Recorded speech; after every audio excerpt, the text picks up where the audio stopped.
Injil adalah kekuatan Allah yang menyelamatkan. Saudara perlu tahu, manusia berdosa, hidupnya tidak akan bisa berubah hanya dengan motivasi, instruksi, hukum Taurat, tidak boleh ini, tidak boleh itu, lakukan ini, lakukan itu, dikasih visi, atau mimpi. Dengarkan saya, seorang yang perkawinannya hancur, tidak akan dipulihkan hanya diberi motivasi. Saya mau tanya, orang yang kecanduan, tahu nggak narkoba itu jelek buat dia?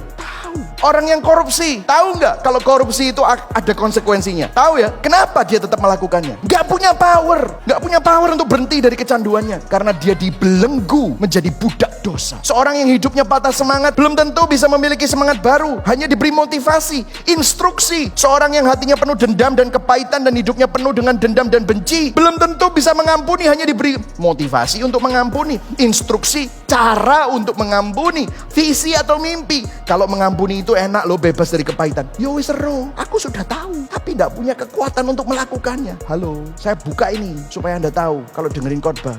Walah, ini motivasi, ini instruksi, ini hanya visi, gak ada powernya. Kalau gak ada Injil, gimana sih perubahan manusia itu seperti apa? Ini loh, jika kita tidak menyadari betapa berat dan betapa mengerikannya kejahatan dosa kita, kita tidak akan pernah mampu menghargai juru selamat yang telah mati untuk membebaskan kita dari belenggu dosa. Saudara, saya kasih tahu, perbuatan kita itu sebenarnya adalah buah dari apa yang kita percayai. Makanya faith is the root, grace is the root. Injil itu mengubah akarnya, perbuatan itu buahnya. Makanya transformasi itu terjadi pada saat Injil diberitakan. Jadi inilah the power of the gospel. Ada kuasa yang bekerja. Inilah alasan kenapa setiap minggu dari mimbar ini, kalau orangnya nggak injili, nggak saya izinkan untuk berdiri di sini. Saudara, saya mau kasih tahu kepada saudara, banyak kesalahkaprahan bahwa Injil itu adalah permulaan langkah awal dari orang Kristen. Habis itu dia masuk ke dalam, oke, Injil sudah ya, Injil loh, sudah ya Injil, oke, kita masuk pemuritan, kita masuk karakter, kita masuk doa, kita masuk hidup kekudusan. Saya mau kasih tahu kepada saudara, seminar karakter tanpa Injil, kamu akan sombong waktu kamu berubah. Weh, aku sabar iya, kamu sabar, tapi keluar kesombongan. Doaku saya kira biyen mek 5 menit, sekarang setengah jam. Weh, gak koyo awakmu 2 menit aja gak iso turu, aku loh setengah jam. Sombong.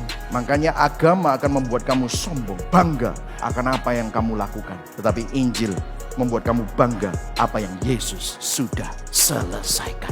Injil bukan hanya doktrin minimum yang diperlukan untuk memasuki kerajaan Allah, tetapi jalan untuk semua progres di dalam kerajaan Allah. Injil memberikan lensa yang baru untuk memandang kehidupan yang fana di dalam konteks kekekalan. Saudara tahu, dunia bertolak belakang dengan Injil. Dunia ngomong gini, self-help, you need to save yourself. Gereja ini masalahnya sekarang udah keracunan sama ini, self-love. Injil bilang apa? God wants to save you from yourself. Tuhan ingin menyelamatkan kamu dari dirimu sendiri. Makanya kamu dijadikan manusia baru. Betul atau tidak, saudara? The culture bilang apa? You need to be yourself. The gospel says, deny yourself, sangkal diri, die to yourself. Dunia bilang apa? Believe in yourself. Kamu gak tahu kamu orang berdosa. Trust and believe in God alone. Itu gospel. Dunia bilang outside in, Injil bilang inside out. Apa yang mulia menurut dunia, itu rendah menurut Tuhan. Apa yang bijaksana menurut dunia, itu kebodohan menurut Tuhan. Apa yang bodoh menurut dunia, itulah kebijaksanaan menurut Tuhan. Amin, saudara. Hari ini kita perlu bertobat.